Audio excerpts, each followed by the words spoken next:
Welcome back जी। पाकिस्तान में pension का जो नया निज़ाम है, इस हवाले से रिफॉर्म्स की एक कड़ी में आज एक हुकूमत की जानिब से नोटिफिकेशन जारी हुआ है। हम सब जानते हैं कि IMF इन रिफॉर्म्स के बारे में बहुत ज़्यादा पाकिस्तान पे से गुफ्तगू कर भी रहा था, दबाव भी डाल रहा था। बहरहाल जी, कुछ रिफॉर्म्स हो रही हैं तो उनको सेलिब्रेट भी करना चाहिए, लेकिन क्या ये काफ़ी है या इससे भी आगे कुछ होना चाहिए? प्रोग्राम के हिस्से में हम ये बात करेंगे। पाकिस्तान में जो नया पेंशन का निज़ाम सिस्टम नाफिज है, वो वफाकी हुकूमत ने federal government defined contribution pension fund scheme rules 2024 के नाम से नया पेंशन निज़ाम मुतारिफ करा दिया है, जिसके तहत सरकारी मुलाजमीन के लिए रिवायती पेंशन सिस्टम खत्म करके नया कंट्रीब्यूशन यानी शराकती निज़ाम नाफिज किया जाएगा। वजारत खजाना की जानिब से जारी नोटिफिकेशन के मुताबिक ये इकदाम 27 अगस्त 2025 को मंजूर किया गया और अब इसे तमाम वफाकी वजारतों, डिवीजन्स और इदारों को अमल दरामद के लिए भेज दिया गया है। नए पेंशन सिस्टम के तहत वफाकी सरकारी मुलाजमीन को पेंशन के लिए खुद भी हर माह रकम जमा कराना होगी, जबकि हुकूमत भी इसके साथ हिस्सा डालेगी। नोटिफिकेशन के मुताबिक हुकूमत हर माह मुलाजिम की काबिल पेंशन तनख्वाह का 12% हिस्सा जमा कराएगी, जबकि मुलाजिम अपनी तनख्वाह का 10% हिस्सा पेंशन फंड में जमा कराएगा। इस तरह ये दोनों रकूम एक खास फंड में जमा होंगी, जिसे मुख्तलिफ सरमायाकारी मंसूबों में लगाया जाएगा। बाद में जब मुलाजिम रिटायर होगा तो इसमें फंड में होने वाला मुनाफा ही इसकी पेंशन की बुनियाद रखेगा। इस रिफॉर्म के बारे में बार बार बात की जा रही थी और ये कोई री इन्वेंटिंग द व्हील नहीं है। इससे पहले दुनिया में बहुत सारे ऐसे ममालिक हैं जहां पर ये निज़ाम राइज है। पाकिस्तान को ये बहुत पहले कर लेना चाहिए था, लेकिन बहरहाल वो कौन से ममालिक हैं जहां पर हम देखते हैं कि पब्लिक पेंशन एसेट्स हैं जिनको फिर इन्वेस्ट किया जाता है और उसी से जनरेट की जाती है पेंशन के account. America, Japan, Canada, Netherlands, Australia, इनके ये कितनी अमाउंट जनरेट करते हैं अपने पेंशन फंड से, वो भी इसके सामने हम आपको दिखा रहे हैं। और अगर हम अपने पड़ोस पे देखें तो भारत के अंदर भी मुकम्मल तौर पर नहीं, लेकिन एक बड़ी तादाद में जो फंड्स हैं पेंशन के, वो इसी तरीके से जनरेट किए जाते हैं। पाकिस्तान का जो पेंशन बॉम्ब है, इसको मैं पेंशन बॉम्ब इसलिए कहती हूँ क्योंकि ये टिक कर रहा है बड़ी ही मुसलसल तेज़ी से, और अगर इन रिफॉर्म्स को मज़ीद आगे बढ़ाकर इम्प्लीमेंट जल्द ना किया गया तो फिर पाकिस्तान का जो पेंशन का निज़ाम है वो ऑलरेडी अपने बोझ तले जो दब रहा है, वो अपने साथ तमाम पेंशनर्स को लेकर भी डूबेगा। ये मसला क्या है, क्विकली आपको दिखाते हैं।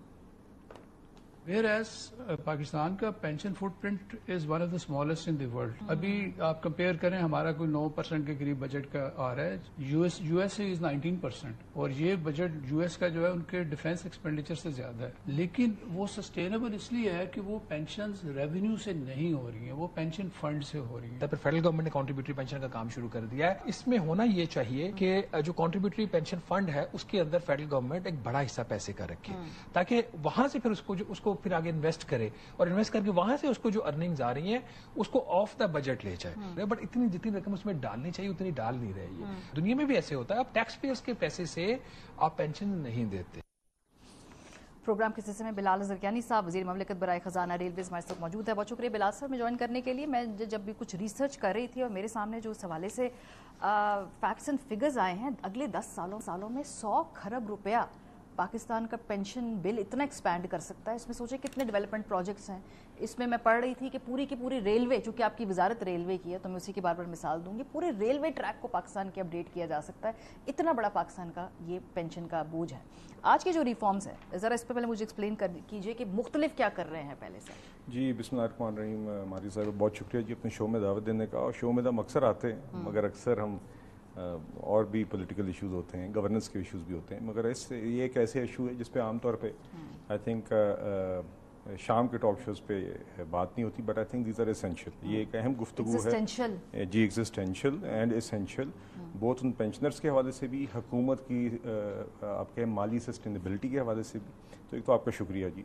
देखिए, दो चीज़ें, एक तो मैं ये ज़रूर वाज़े करना चाहूँगा फ्रॉम द आउटसेट कि ऐसा नहीं है कि जो ये हुकूमत पेंशन रिफॉर्म करी है इसका आगाज़ आज से हुआ है। पिछले साल से ही कुछ इकदाम उठा लिए गए थे, और मैं आपके सामने दोनों चीज़ें बयान करूँगा। एक तो आपने जो तफसील बताई कॉन्ट्रीब्यूटरी पेंशन स्कीम की, जिसके अंदर तनख्वाह का जो 10% है बेसिक पे का, वो मुलाजिम कंट्रीब्यूट करेंगे और 12% जो है वो हुकूमत करेगी। ये वो मुलाजिमीन हैं जो 1 जुलाई 2024 से इंडक्ट हुए, जो आगे अभी जिस तरह तकरीबन 9,000 या 8,900 एम्प्लॉइज़ इंडक्ट हो चुके थे 1 जुलाई 2024 से लेके इस साल के अप्रैल तक। तो ये उन पे इतलाक होगा, ये प्रोस्पेक्टिव है, मतलब कि उसके बाद जो भी एम्प्लॉई आएगा उसके ऊपर ये लागू होगा, और मैं आगे आपको बताऊंगा कि इन रकूम के साथ क्या होगा।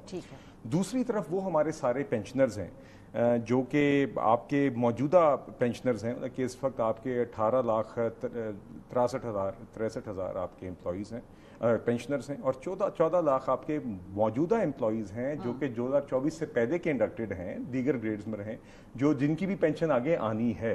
तो तकरीबन ये 32 लाख से ज़ायद जो अफराद हैं, इनकी पेंशन के मतलब भी रिफॉर्म्स हुए हैं। अब पहले अगर आपने जो बताया ये कंट्रीब्यूटरी पेंशन स्कीम, इसमें बुनियादी तौर पे ये होगा, हुकूमत ने एक कंपनी कायम की, federal government pension management company, वो एक कंट्रीब्यूटरी पेंशन फंड स्कीम चलाएगी जिसके अंदर ये रकूम जाएंगी जो हुकूमत भी 12% तनख्वाह का जमा कराएगी और जो 10% एम्प्लॉई खुद अपना एक हिस्सा डालेगा। उस कंपनी के तहत आगे एम्प्लॉई को फिर चॉइस दी जाएगी, मुलाजिम को चॉइस दी जाएगी कि आप, सरकारी मुलाजिम को, कि आप किस तरह कौन से फंड में आप इन्वेस्ट करना चाहते हैं। उनको एक मेन्यू ऑफ फंड दिया जाएगा। दीगर एसेट मैनेजर्स, फंड मैनेजर्स मुल्क में मौजूद हैं जो SECP लाइसेंस्ड हैं, जो इक्विटीज़ में आपकी फिक्स्ड इनकम के दीगर जो आपकी सिक्योरिटीज़ होती है जिसमें आप इन्वेस्ट कर सकते हैं, उसकी उनके डिफरेंट फंड्स की डिफरेंट टाइप्स होती हैं।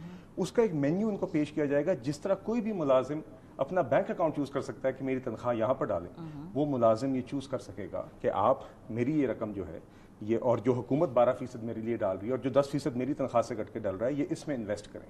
और उसके बाद फिर उनकी जो पेंशन है खुद ही फिर बजाय इसके कि हुकूमत हर साल जो बजट में एलोकेशन करती है, ये बोझ फिर उठ जाएगा और उनकी मुलाजमत के इख्तिताम पर जब उनको पेंशन मिलेगी तो वो फिर जिस तरह वो फंड ने परफॉर्म किया होगा, जिसमें हुकूमत ज़्यादा हिस्सा डालती आई है, वो खुद भी उनकी तनख्वाह का हिस्सा करता रहा होगा, उसकी परफॉर्मेंस फिर उनकी पेंशन को फंड करेगी और ये बोझ को हम करेंगे, इस तरह एड्रेस करेंगे। और इसमें मैं ये भी ज़रूर वाज़ेह करना चाहूँगा कि ऐसा नहीं है कि एक सरकारी मुलाजिम ने स्टार्ट में एक फंड चूज़ कर दिया और फिर अगले 30 साल तक उसी के साथ स्टक हैं।